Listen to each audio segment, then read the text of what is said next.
بسم اللہ الرحمن الرحیم. السلام علیکم ناظرین. اسلام آباد ہائی کورٹ کے چیف جسٹس عامر جو ہیں انہوں نے شاہ محمود قریشی صاحب کی جو ایک ان کی درخواست تھی ضمانت کی سائفر کیس میں، اس کا جو فیصلہ جو انہوں نے لکھا اس میں انہوں نے حوالہ یہ بیسیکلی بات کی کہ جی وہ جو ضمانت ان کو اس لیے نہیں دی جا سکتی کیونکہ جو 1923 کا آفیشل سیکرٹ ایکٹ ہے اس کی جو سیکشن جس سیکشن کے تحت ان کے خلاف مقدمہ درج کیا گیا اس کی سزا چونکہ سزائے موت بھی ہے اور عمر قید تک کی سزا ہے، تو جو اس قسم کے جو offenses ہوتے ہیں تو ان میں آسانی سے جو ہے وہ ضمانت نہیں دی جاتی. عدالتوں کے حوالہ مطلب کہ دیتے انہوں نے کہا کہ عدالتیں اس قسم کے سنگین جو کیسز ہوتے ہیں اس میں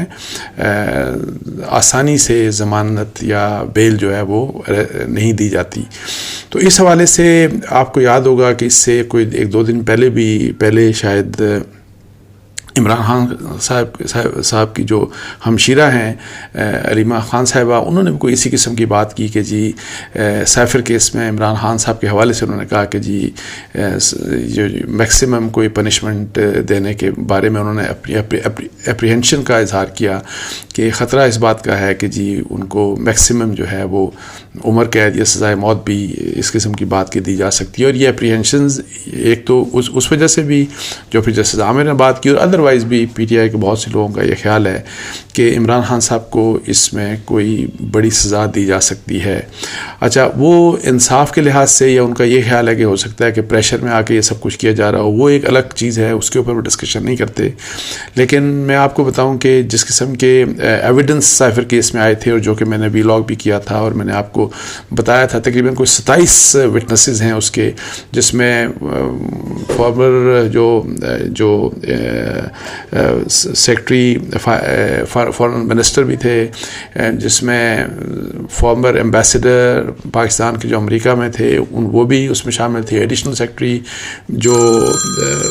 وہاں پہ متعلقہ جو امریکہ سے ڈیل کرنے والے ایڈیشنل سیکرٹری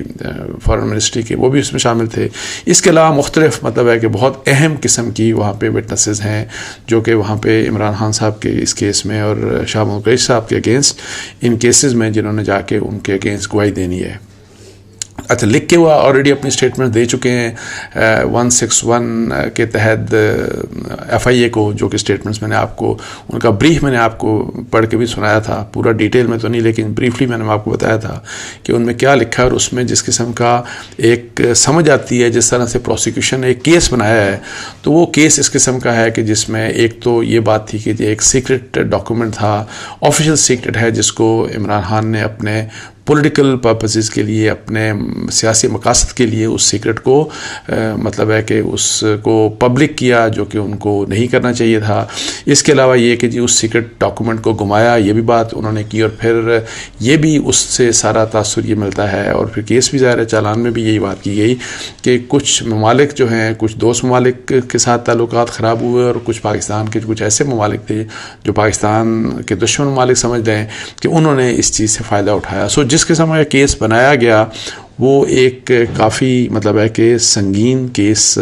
بنایا گیا. اب یہ تو اسپیکولیشن ہوگی کہ سزا کس حد تک دی جا سکتی ہے، کس حد تک نہیں دی جا سکتی. لیکن میرا خیال ہے کہ میں پہلے بھی میں اس پہ میں نے نیوز کے لیے لکھا تھا، میں نے جنگ کے لیے بھی لکھا تھا، اور میرا خیال ہے میں ویلاگ میں بھی اس کا ذکر کر چکا ہوں. لیکن بہت ریلیونٹ ہوگا کہ میں اپنے جو آپ سننے والے ہیں آپ لوگوں کو یہ میں بتا دوں کہ وہ سیکشن جو ہے، سیکشن 5(1) جو ہے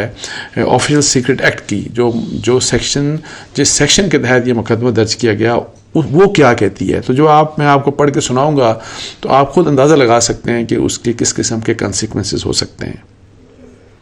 اچھا، آفیشیل سیکرٹ ایکٹ 1923 کا جو سیکشن 5 کا جو سب سیکشن 1 ہے، اس کے مطابق اگر کسی شخص کے پاس کوئی خفیہ سرکاری کوڈ یا پاسورڈ یا کوئی خاکہ، منصوبہ، ماڈل، مضمون، نوٹ، دستاویز، مطلب وہ ڈاکومنٹ میں ظاہر ہے وہ سائفر جو ہے وہ ڈاکومنٹ میں آ سکتا ہے، نوٹ میں آ سکتا ہے، یا معلومات جو کسی ممنوعہ جگہ یا اس سے وابستہ کسی چیز کے متعلق ہے یا جو اس ایکٹ کے خلاف ورزی کرتے ہوئے بتایا یا حاصل کیا گیا ہے یا جسے حکومت کے تحت عہدہ رکھنے والے کسی شخص کی طرف سے بھروسہ کرتے ہوئے فراہم کیا گیا ہے یا جسے اس شخص نے اپنے عہدے کی وجہ سے حاصل کیا یا رسائی حاصل کی، یا ایک ایسے شخص کے طور پر جس نے حکومت کی طرف سے معاہدہ کیا تھا یا کیا ہے، یا کسی ایسے شخص کی حیثیت سے جو ایسا عہدہ یا معاہدہ رکھنے والے شخص کا ملازم ہے، اس نے اب وائلیشنز مطلب ہے کس قسم کی وائلیشنز ہوئی ہیں۔ اے، جان بوجھ کر کوڈ یا پاسورڈ، خاکہ، منصوبہ، ماڈل، مضمون، نوٹ، دستاویز یا معلومات مجاز شخص، عدالت یا ریاستی مفاد میں کسی ضروری عہدیدار کے خلاف کسی شخص کو بتایا ہے۔ اب یہ آپ دیکھ لیں کہ کسی سے مطلب ہے کہ وہ شیئر کی ہے، یا اپنے پاس موجود معلومات کو کسی غیر ملکی طاقت کے فائدے کے لیے استعمال کرتا ہے، یا کسی دوسری طریقے سے ریاست کے مفاد کو نقصان پہنچاتا ہے، یا خاکہ، منصوبہ، ماڈل، مضمون، نوٹ یا دستاویز کو اپنی تحویل یا کنٹرول میں رکھتا ہے جبکہ اسے ایسا کرنے کا حق نہ ہو، یا جب اسے پاس رکھنا اس کے فرائض کے خلاف ہو، یا پھر وہ مجاز عہدیدار کی جانب سے جاری کردہ اس چیز کی واپسی یا اسے ختم مطلب ڈسپوز کرنے کے احکامات کی تعمیل میں ناکام ہو۔ ڈی، خاکہ، پلان، ماڈل، آرٹیکل، نوٹ، دستاویز، خفیہ سرکاری کوڈ یا پاسورڈ یا معلومات کو سنبھالنے میں یا پھر اس کی سلامتی کو خطرے میں ڈال دیا ہو تو وہ اس سیکشن کے تحت جرم کا مرتکب ہوگا۔ اچھا، اب اسی سیکشن کا جو 2 ہے وہ یہ کہتا ہے، سیکشن 5 کا سب سیکشن 2، کہ اگر کوئی شخص رضاکارانہ طور پر کوئی خفیہ کو سرکاری کوڈ یا پاسورڈ یا کوئی خاکہ، منصوبہ، ماڈل، مضمون، نوٹ، دستاویز یا معلومات حاصل کرتا ہے جس کے بارے میں جاننے یا اسے وصول کرتے وقت یہ یقین کرنے کی معقول وجہ ہے کہ کوڈ، پاسورڈ، خاکہ، منصوبہ، ماڈل، مضمون، نوٹ، دستاویز یا معلومات اس ایکٹ کے خلاف ورزی میں فراہم کی گئی ہیں، تو وہ اس سیکشن کے تحت کسی جرم کا مرتکب ہوگا۔ سیکشن 3 میں ہے،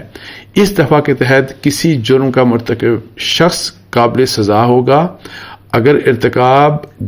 جرم ذیل دفعہ 1 کی شق A کے خلاف ورزی ہے اور اس کا مقصد بلا واسطہ یا بالواسطہ کسی غیر ملکی طاقت کے مفاد میں یا فائدہ ہو، یا پھر یہ معلومات دفاعی ہتھیاروں، بحری، فوجی یا فضائیہ کے قیام یا اسٹیشن، کان، مائن فیلڈ، فیکٹری، کیمپ، بحری جہاز یا ہوائی جہاز یا بصورت دیگر پاکستان کے بحری، فوجی یا فضائیہ کے امور سے متعلق ہو، یا پھر ریاست کی کسی خفیہ ضابطے سے متعلق ہو، تو ایسی صورت میں موت کی سزا دی جا سکتی ہے۔ اس کے ساتھ ساتھ 14 سال تک سزا بڑھائی جا سکتی ہے۔ کسی دوسرے معاملے میں قید کی مدت کے ساتھ 2 سال تک ہو سکتی ہے، یا جرمانہ یا دونوں۔ اب اس میں جو لکھا ہے، اب یہ ظاہر فیصلہ کرنا ہے کہ کس قسم کی پروسیکیوشن کیسے پریزنٹ کرتی ہے اور وہ کیا ڈیمانڈ کیا کرتی ہے، لیکن اس میں میکسیمم جو سزا ہے وہ ظاہر ہے وہی بات ہے کہ جی موت کی سزا لکھی ہے، اور اس کے بعد یہ کہ جی 14 سال تک سزا دی جا سکتی ہے، یعنی کہ ضروری نہیں ہے کہ 14 سال کی سزا ہو، 10 سال کی بھی ہو سکتی ہے، 8 سال کی بھی ہو سکتی ہے، 7 سال کی بھی ہو سکتی ہے، 6۔ یہ اب انٹائرلی ڈیپینڈ کرتا ہے کہ کس قسم کا کیس چلتا ہے اور کس قسم کا اس کے اوپر فیصلہ ہوتا ہے۔ لیکن ابھی معاملہ یہ ہے کہ جسٹس فاروق صاحب کی طرف سے، عامر فاروق صاحب کی طرف سے، چیف جسٹس صاحب کی طرف سے انہوں نے کوئی 2-3 دن پہلے انہوں نے یہ ڈائریکشن پاس کی کہ جی 30 دن کے اندر مطلب ہے کہ جی آپ کنکلوڈ کریں سائفر کیس، اسی جو متعلقہ جو اسپیشل کورٹ ہے اس کو کہا گیا اور جس کا ٹرائل اڈیالہ جیل میں ہو رہا ہے، تو انہوں نے یہ کہا کہ جبکہ اس کے ساتھ ہی ایک جو میرا خیال ہے کہ 2 ممبر بینچ ہے، ڈویژنل بینچ ہے جس میں جسٹس گل حسن صاحب جس کو لیڈ کر رہے ہیں، انہوں نے اس کو سٹے دیا سائفر کیس کے ٹرائل کو، اور اس میں یہ کہ جی اس میں شفافیت کے لحاظ سے کہ جی آپ یہ ٹرائل ان کیمرہ کیسے کر سکتے ہیں کہ نہیں کر سکتے، اس کے اوپر انہوں نے میرا خیال ہے کہ کل یا 1-2 دن میں انہوں نے اس کے اوپر اپنا کوئی فیصلہ دینا ہے۔ تو اس لحاظ سے اب دیکھنا یہ ہے کہ جی یہ ظاہر ہے چونکہ ایک اپیرنٹلی ہمیں اسلام آباد ہائی کورٹ کے 2 جو ان کی عدالتیں ہیں، اسلام آباد ہائی کورٹ کی اپنی، ایک چیف جسٹس صاحب کی اور ایک جسٹس گل حسن صاحب کی، اپیرنٹلی ہمیں لگتا ہے کہ جیسے کہ ایک کانفلکٹ ہے دونوں میں۔ ایک طرف یہ کہا گیا جی کہ آپ فوری 30 دن کے اندر فیصلہ کریں. دوسرے چونکہ ایک اور اسپیکٹ سے دیکھ کے انہوں نے اس کو اسٹے دیا, اور اسٹے ظاہر لگتا ہے اپرنٹلی یہ لگتا ہے کہ ٹیمپریری ہے, لیکن یہی جو نیکسٹ ویک ہے اس میں لگتا ہے ایسے ہے کہ یہ چیزیں کلیئر ہو جائیں گی کہ ٹرائل نے کس طریقے سے چلنا ہے. لیکن میری اطلاعات یہ ہیں کہ جی پروسیکیوشن کی سائڈ سے وہ ولنگ ہے اس لحاظ سے کہ جی اس کو اوپن ٹرائل اس حد تک کر دیا جائے کہ ٹرائل تو وہیں پہ ہوگا. عمران خان صاحب کی سیکیورٹی کے وجہ سے وہ اڈیالہ جیل میں جو عدالت بنائی گئی وہیں پہ ہوگا, اور اس کے ساتھ ساتھ وہ تو پہلے ہی الاؤ کر دیا گیا کہ جی جو ملزمان ہیں وہ اپنے ان کے 5 لوگ جو عزیز رشتہ دار ہیں وہ بھی آ سکتے ہیں وہاں پہ. پلس مجھے جو ایک بتایا گیا کہ جی پروسیکیوشن اس یا حکومت یا F I A whatever جو بھی آپ نام لے لیں وہ اس حد تک کے بھی تیار ہیں کہ میڈیا کو بھی اجازت دی جائے کوریج کے لیے. لمیٹڈ جو ہوگی وہ, چونکہ وہاں پہ جیل کے اندر ظاہر ہے آپ بالکل اوپن نہیں کر سکتے اس طرح کے جی بہت سے لوگ یعنی کہ سینکڑوں صحافی چلے جائیں, تو مے بھی کوئی لمیٹڈ نمبر. اب I don't know limited number کیا ہوتا ہے, کس طرح سے ہوتا ہے, اور اس کا فیصلہ اگر کرنا ہوا تو یہ کورٹ کرے گی, حکومت کریں گی کہ کتنا ہوگا. لیکن یہ انڈیکیشن حکومت کی طرف سے ہے کہ جی میڈیا کو بھی ایکسیس دی جائے. سو وہ جو ٹرائل ہے وہ ان کیمرہ نہیں ہوگا, اور اس ٹرائل کے دوران اگر کوئی ایسی چیز ہوگی کہ جس کے بارے میں یہ کہ جی اس کو پبلک نہ کیا جائے تو اس کے بارے میں جج صاحب کو احکامات دے سکتے ہیں. تو اس کے ساتھ ہی مجھے اجازت دیجیے. جزاک اللہ. السلام علیکم ورحمۃ اللہ.